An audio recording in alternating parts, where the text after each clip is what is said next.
Good afternoon, everybody. Thank you for being here. I'm Kristi Noem, the Secretary of the Department of Homeland Security. And I also want to thank Chief Banks for being here with me today. He's the Chief of the Border and has given us excellent leadership in making sure that we're making America safe again and that we're upholding our laws in this great country. I also have with me Diane, who's the Director, and want to thank her for her leadership. Sydney's over here as well, has been imperative in making sure this port of entry is run safely and that we are interdicting drugs like you see in front of you here today and getting them off of our streets so that they don't poison our next generation of Americans. We do have Sheriff Ken Jones is here with us today. I want to thank him for his partnership. A key to our success at the Department of Homeland Security is making sure that we're partnering with our local law enforcement and doing our operations together to make sure that we're keeping our communities safe. We have Port Director Rosa Hernandez, who's with us. She's the leader here at Otay Mesa and Tecate Ports of Entry. And I want to give a warm welcome and a thanks to all of our law enforcement that are here today. Just their willingness to take an oath to secure our country, to uphold the law and make sure that it's applied fairly is an incredible, powerful testimony to their kids of this next generation that will step up and serve in their footsteps. Your leadership and the hard work of these law enforcement officers have helped President Trump deliver the most secure border in American history. And they're helping us win the fight against fentanyl and saving countless lives. In fact, we were just here touring the vault that is so important to making sure that we're interdicting these drugs and keeping them off of our streets and getting them away from cartels and dangerous criminals to make sure that we're destroying them before they destroy lives. But also right here in front of you, just in this bin in front of you, you see enough lethal doses of fentanyl that would kill 10 million Americans if it were to be allowed to come into our country, be trafficked, and poison our people.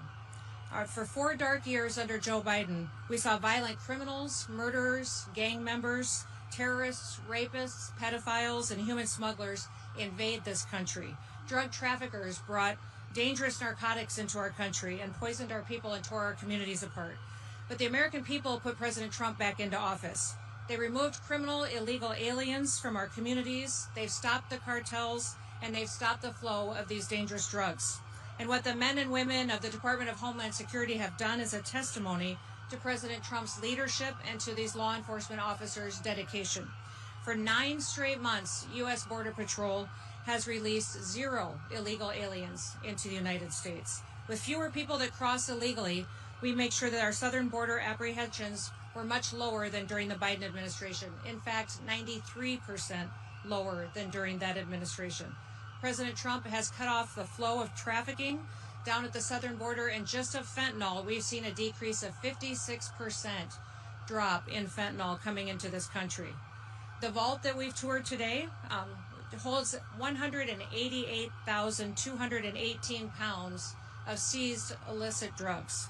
That inventory includes over 100,000 pounds of meth, 59,000 pounds of cocaine, and 7,400 pounds of fentanyl.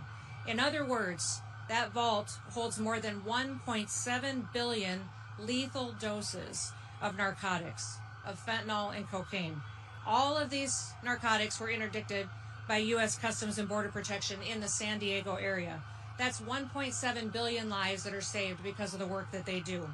The vast majority of these drug seizures happen at the port of entry, and the majority of drug seizures along the southern border happen at this port of entry.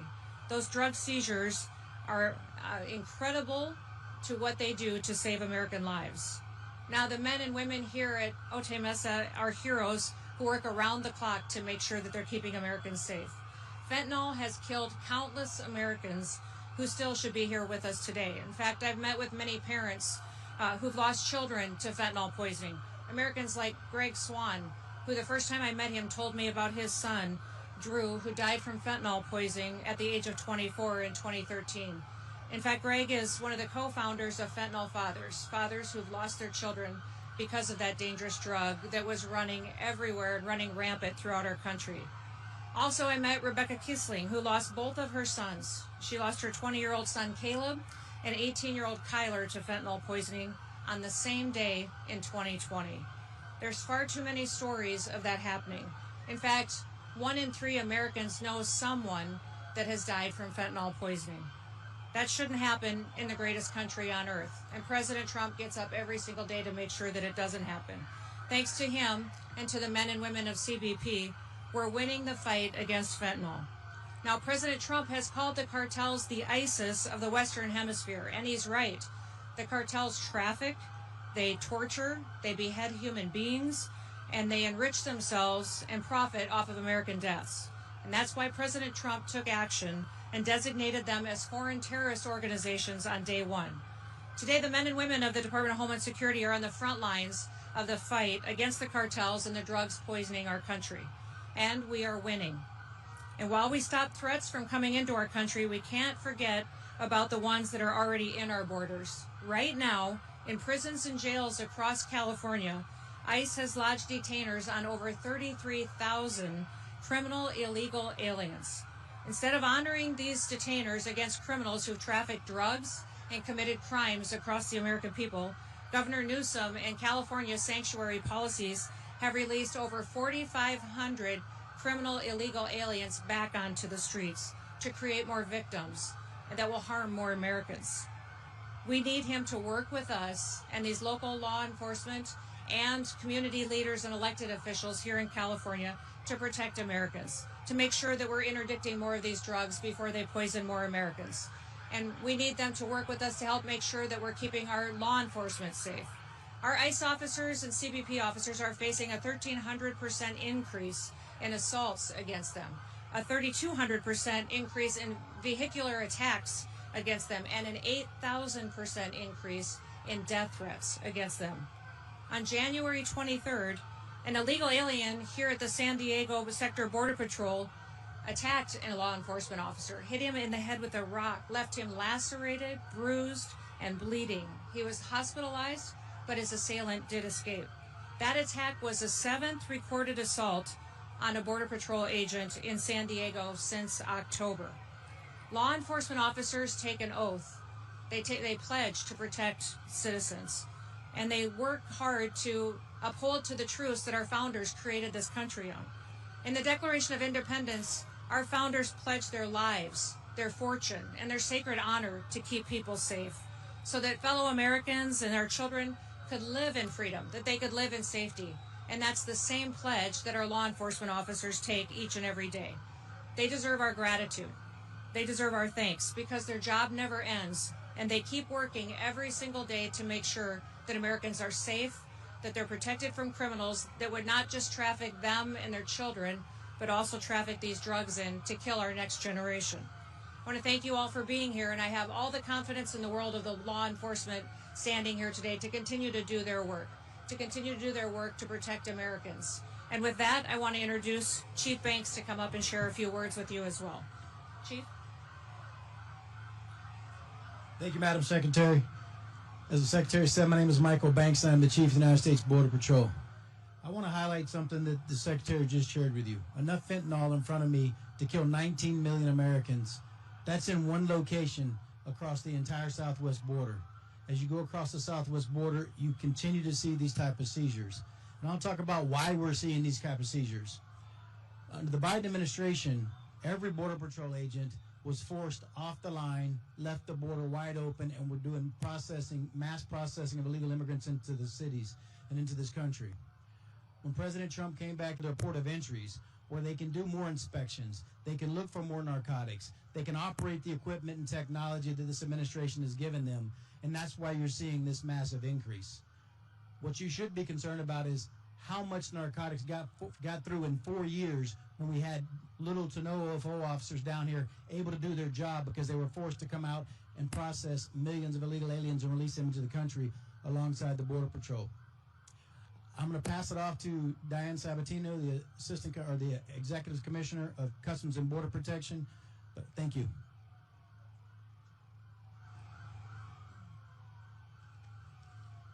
Good afternoon, really, and thank you, Secretary Noem, for being here with us today, and Chief Banks also for your great partnership in CBP.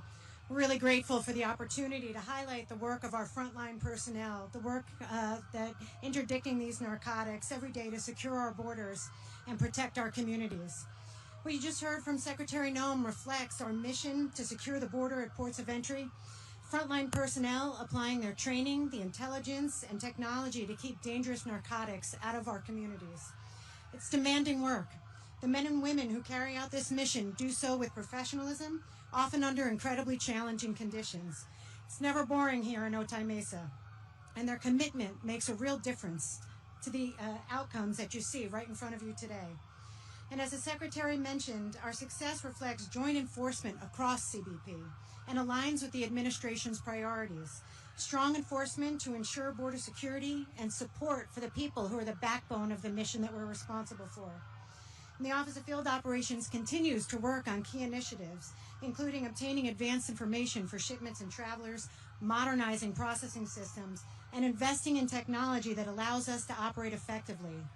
All of these efforts really support our most valuable resource, which is our frontline personnel. That includes our CBP officers, our Border Patrol agents, our import specialists, and our agriculture specialists. And the One Big Beautiful Bill Act represents a generational investment in our border security mission. Funding from the Act is going to allow CBP to expand capabilities such as non-intrusive inspection technology and responsibly integrate artificial intelligence, machine learning into the work that we do. And more importantly, the Office of Field Operations is going to be able to hire more than 5,000 CBP officers to bring here to the ports of entry again, to identify more narcotics, interdict, and to disrupt the cartels. Our border security mission is national security, and our efforts are never going to stop. And we're proud to be here supporting this critical work. So thank you for being here with us today. Thank you, Diane, and thank you, Chief Banks, as well. With that, we'll open it up to any questions that you may have. Yes.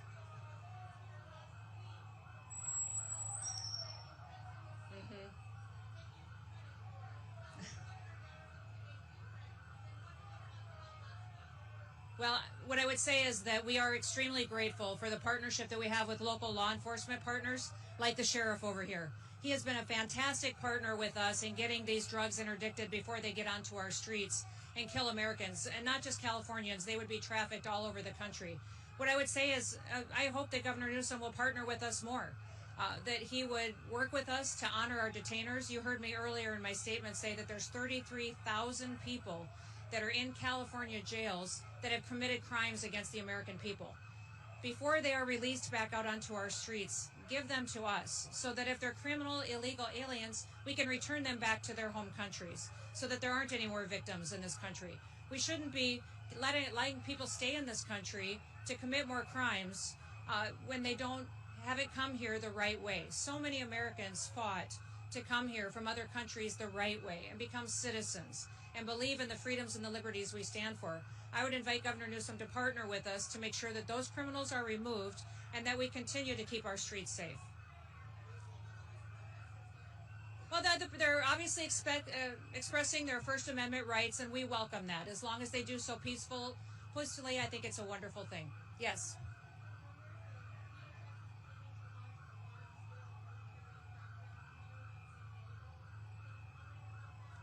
Well, listen, I'll never give you details or give you an explanation on law enforcement activities. I don't want to put our law enforcement officers at risk by exposing some of the planned operations that they may or may not have. But what we are focused on, and I'll tell you, as far as the Department of Homeland Security and ICE and CBP, is targeted operations, going after specific individuals that are a threat to public safety, individuals that have committed crimes either here or in another country that are dangerous to stay out on our streets. We don't want more victims in this country. We want to make sure that those criminals are removed from our streets and that we're returning them back home to their home countries when they're brought to justice. So beyond that, those targeted operations, we won't talk about the details of. Yes.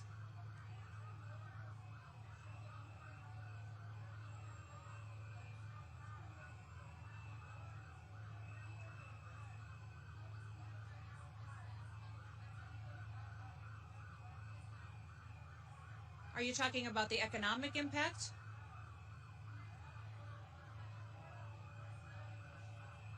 You know, what I would say is we welcome the opportunity to partner with community leaders. If they feel that in their city or in their community, that the individuals who live there, the citizens, could be better served by a partnership with us, we would love that. We would love to work with them to make sure that public safety is a #1 priority, that people feel safe in their communities, they can go to their jobs, they can go to school, and know that the laws will be upheld, they'll be respected, and that we'll work together to keep them safe.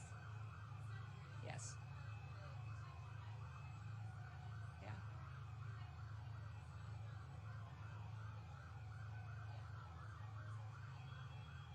I think you're asking about detention facilities and the standards in it. Federal standards at our detention facilities are the highest that there are in this country. In fact, we have a higher level of status than many states or local communities have at their jails or detention centers. So we're proud of the fact that every single individual, when they come, that they're well taken care of, they receive food and medical care, and then we return them as quickly as they can back to their home countries if they are being held.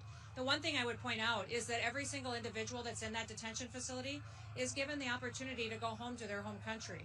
If they decide that day that they want to go home, we'll give them $2,600 and a plane ticket and take them back home. So it's their choice on if they want to stay there or not.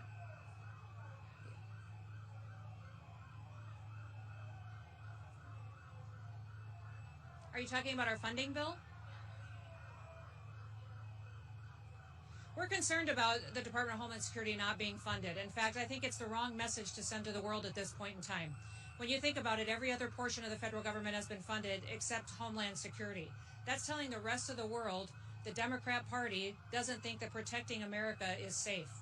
It's the wrong message to send. They keep talking about the fact that they want ICE's operations to be impacted, but only 11% of that bill is ICE. The rest of it is FEMA, which is responsible for disaster response, for protecting our critical infrastructure.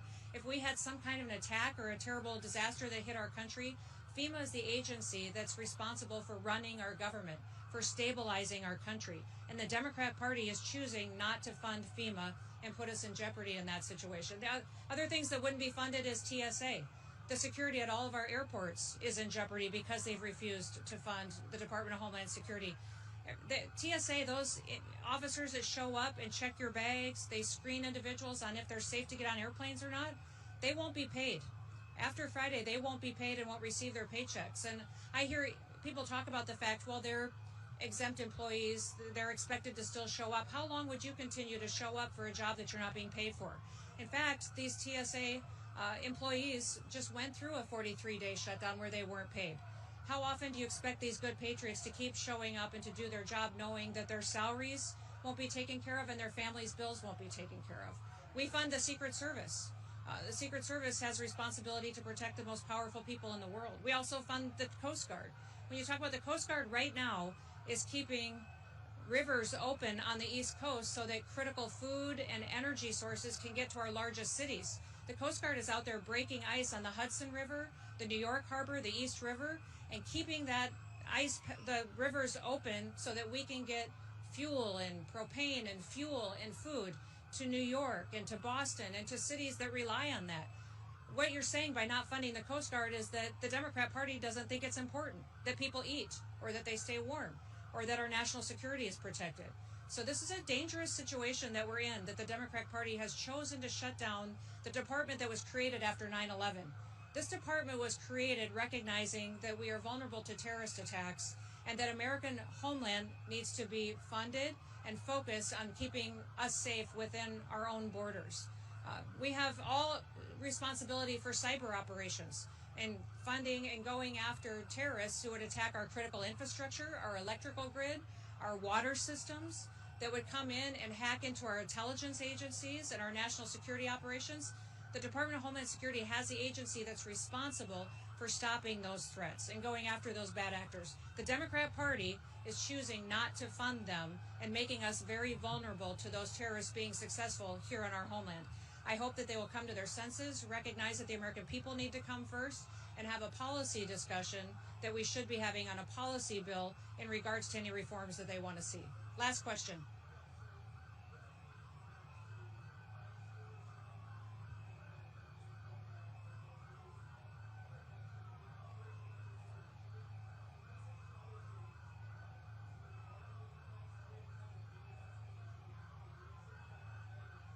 I heard you ask about Operation Metro Surge and CBP and ICE, and what was the 287G?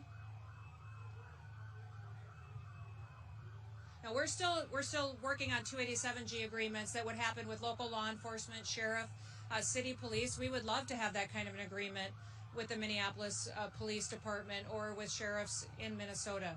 I know that some of the operations in Minnesota are changing, but we're going to continue to stay focused with our investigators through the Homeland Security investigations on the fraud that's been going on making sure that those individuals there are working to get to the bottom of the billions of taxpayer dollars that were stolen and funneled out of this country for nefarious reasons. So, we're grateful that we've found some agreement on what we can do to try to work together. We're looking to formalize those to make sure that we can bring peace and safety to the Twin Cities. Thank you, everybody. Thanks for being here. We appreciate it. Have a great day.